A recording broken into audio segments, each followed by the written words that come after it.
Hello, everyone. Happy Victober again. I'm going to tell you about a five-star book that I just finished yesterday, and it was the most exhilarating reading experience. Five-star Victorian novel. These do not just come around every day. But first, I'm going to be making something in honor of this five-star read, celebrating it. I feel like every time I read a five-star Victorian novel, I should celebrate by baking something, maybe possibly that's referenced in the book. What I'm going to be making is called almond rock, and it's referenced in this book. And I looked up the ingredients. It sounds amazing. You have toasted almonds. So the person whose recipe I am following, which I will link down below, used already roasted almonds, chopped them up, toasted them in the frying pan for a couple minutes, just to give them a really yummy, roasty kind of flavor. So I'm going to chop up a bunch of those almonds, and then you make a layer of caramel. It is 1 cup of packed brown sugar and 2 sticks of butter. Once you get it boiling, they say boil for 12 minutes exactly. I do have, this is a meat thermometer, but I feel like I can make it work.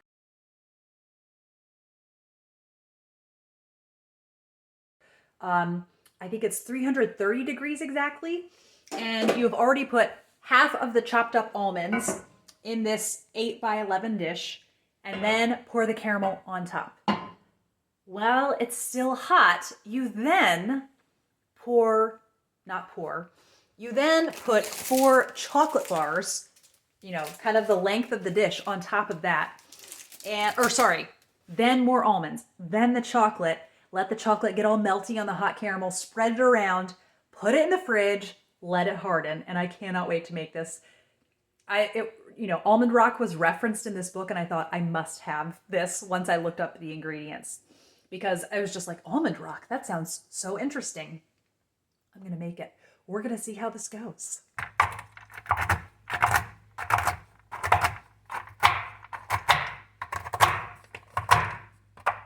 I don't know if I'm doing this right. I've just chopped them up. Some of them are kind of fine, some of them not.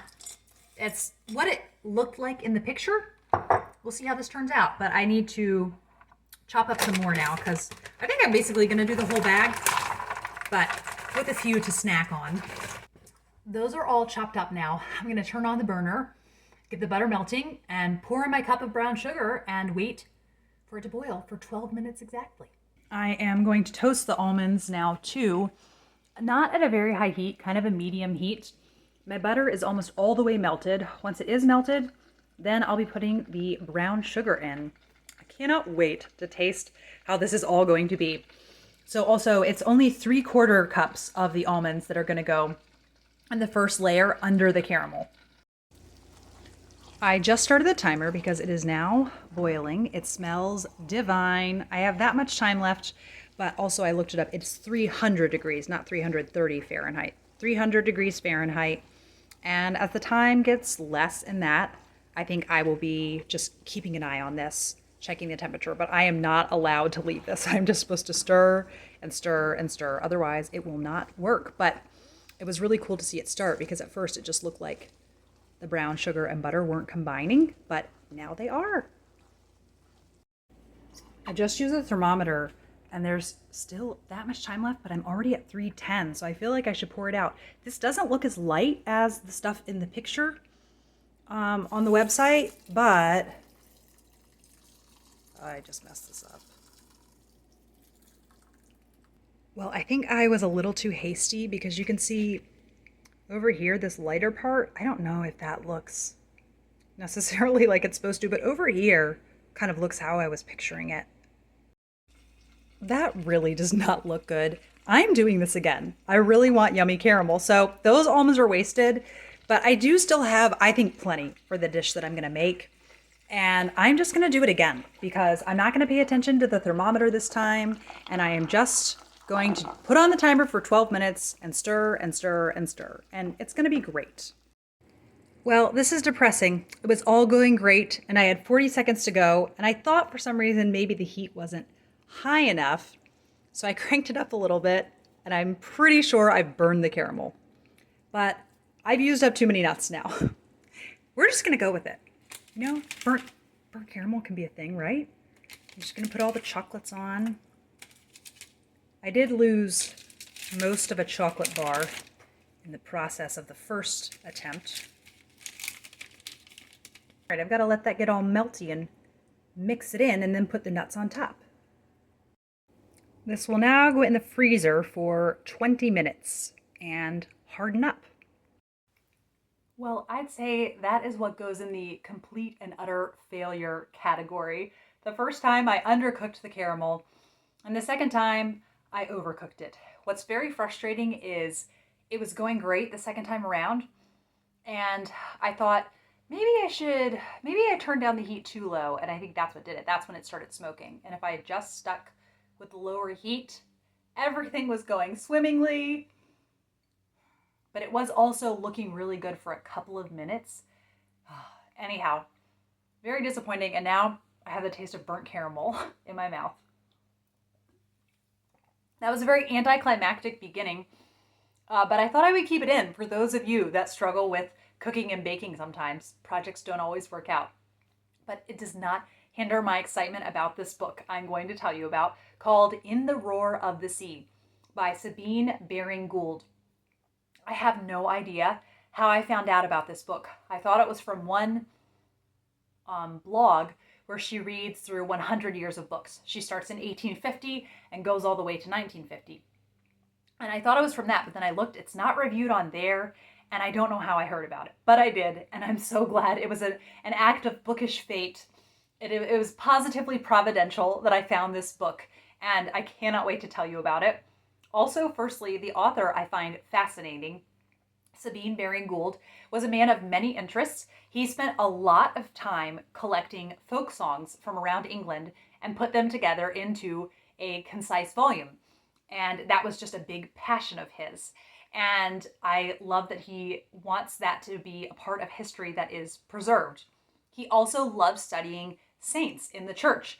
And I think he put together a couple books about saints.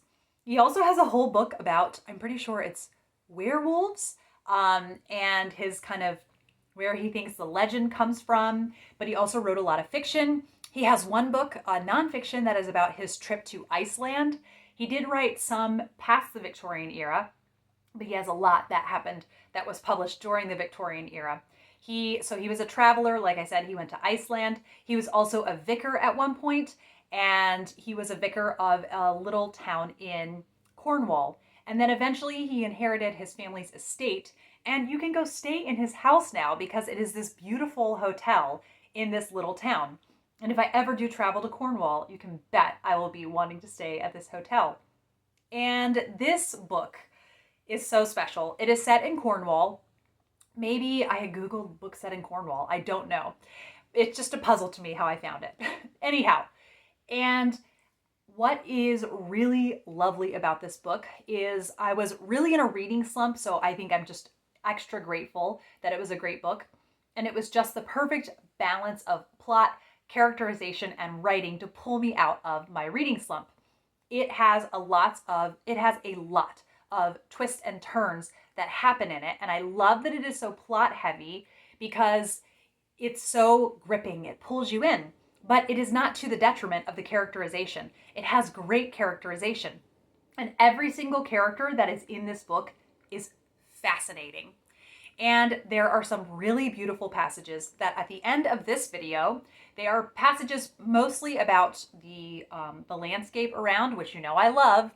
And I will read out some, and I was able to get some really pretty footage, and so you can hear those quotes and look at pretty ocean footage while you hear the quotes.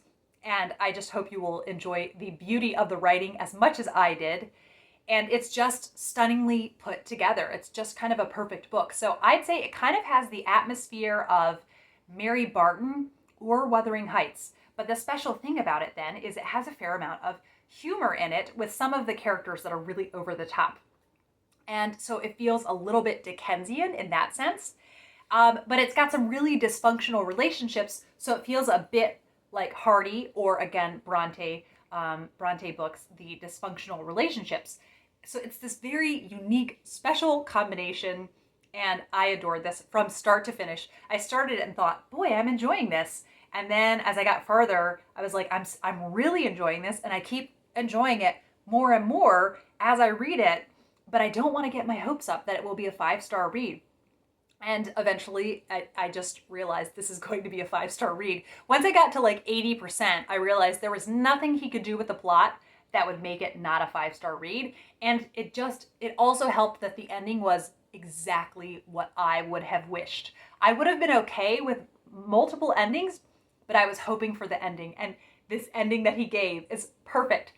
I don't want to give too much about the plot away, but I will say that it starts out with a set of twins, Judith and Jamie.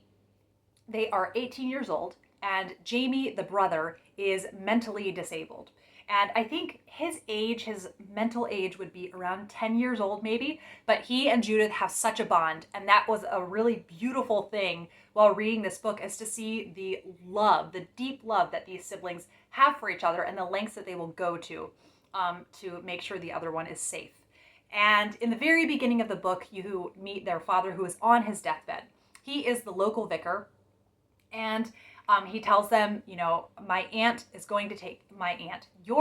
my sister, is going to take care of you. Their Aunt Dionysia, what a name. And Dionysia is not interested in taking care of them. Right at the time that all of this happens, that their father passes away, there is a really memorable meeting that first Jamie and then Judith has with Captain Coppinger, or Cruel Coppinger. Cruel Coppinger is a legendary figure. So at some point in history, he was real. They think he is a Danish immigrant, and he was a famous smuggler. Basically, he came to this town and began a smuggling ring. They're not sure where fact and fiction kind of, are separate from one another. But he was a real person, and so when I found that out, it made me love this book even more. And I don't really want to say much more about the plot, but smuggling is an aspect. So if you want this kind of very romantic, adventurous tale, you will get that with this. And with this smuggling setting and being in Cornwall, I loved the very clear sense of place. As I was reading this, I loved it felt very seaside, like they have lots of times where they are on the beach. And also there is this random half of a ship that has just been parked up on land, and a couple times characters are just sitting in the ship and having a conversation. Another really unique place that is in this area of Cornwall is St. Enodoc's Church. I have no idea if I'm saying it right, but this church became buried in sand at one point, or not all of it, just sand had poured into the sanctuary. It has since been restored, which I love that it has been preserved, this really amazing historical site. But there's even a scene when the characters are sitting in the church, and it talks about how when they get up, they have to pull their feet out of the sand and pour the sand out of their boots. And like I said, that every single character in this book is interesting. The side characters, even if they're minor characters, they are memorable, and you remember them, and you enjoyed the time that you read. I wasn't always feeling like I was rushing to get back to the main characters, although they were the most interesting to me. And then another element that just made me love this book even more is at the ending, it has a sort of epilogue with you learning about the fates of the different characters. It gives a little paragraph for each character. But before he goes into that, he gives you a recipe for a dish known as Squab Pie. And I'm going to be determined to make this during Victober. And squab pie is basically kind of a leftover pie. You take the bits of meat that you have that you want to use up, and then you put a bunch of herbs in with them. And then on top of that, or once you've layered that all in, you chop up onions and apples and wedge them in to the meat. Just press it in as much as you can. And on top of that, you put a puff pastry top. And it just sounds amazing. So then he goes into the endings of each of the characters. I cannot recommend this book enough. It is the most excited I've been about a book in a long time. I'm not sure where it is in my Victorian novel rankings, but it is very high up there. Minimum of top 30, if not top 20. I adored this book.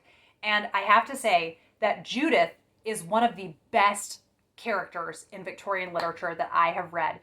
Just such an example of, I was worried when it started, is she going to be this angelic woman? Because it does give descriptions of her as being very beautiful and very much the pre-Raphaelite ideal. So here's a pre-Raphaelite painting and what they thought was the most beautiful in a woman.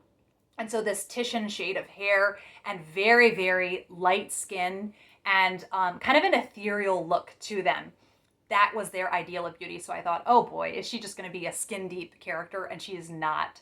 She is just as beautiful in her soul and her heart as she is on the outside. And she's such an amazing character, one of my favorite characters in literature now. So please read this book so I can have more people to talk about it with. I think I will just roll things over to the quotes section now, enjoy the sublime writing, and I will be back with another video soon. Bye. Judith went out on the cliffs. The sea was troubled, far as the horizon, strewn with white horses, shaking their manes, pawing and prancing in their gallop landward. There was no blue, no greenness in the ocean now. The dull tinctures of winter were in it. The Atlantic wore its scowl, was leaden and impatient. The foam on the rocks was driven up in spouts into the air and carried over the downs. It caught in the thorn bushes like flocks of wool and was no cleaner. It lay with the thin melting snow and melted with it into a dirty slush. It plastered the face of Othello Cottage as though, in brutal insolence, Ocean had been spitting at the house that was built of the wreck he had failed to gulp down, though he had chewed the life out of it. The foam rested in flakes on the rushes where it hung and fluttered like tufts of cotton grass. It was dropped about by the wind for miles inland, as though the wind were running in a paper chase. It was as though sky and sea were contending in a game of pelting the land, the one with snow, the other with foam, the one sweet, the other salt. Judith walked where, near the edge of the cliffs, there was no snow, and looked out at the angry ocean. All without was cold, rugged, ruffled, wretched, and within her heart burned a fire of apprehension, distress, almost of despair.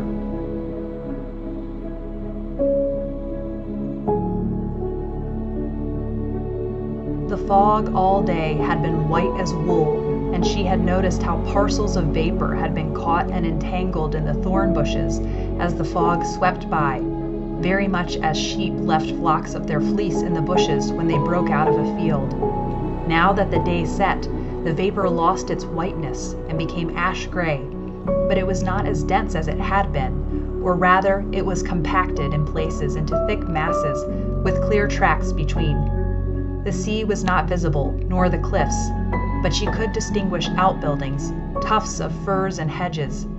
The wind blew much stronger, and she could hear the boom of the waves against the rocks, like the throbbing of the unseen heart of the world. It was louder than it had been. The sound did not come upon the wind, for the fog that muffled all objects from sight muffled also all sounds to the ear. But the boom came from the vibration of the land. The sea flung against the coastline shook the rocks, and they quivered for a long distance inland, making every wall and tree quiver also, and the sound of the sea was heard, not through the ears, but through the soles of the feet. Judith hastened toward the glaze.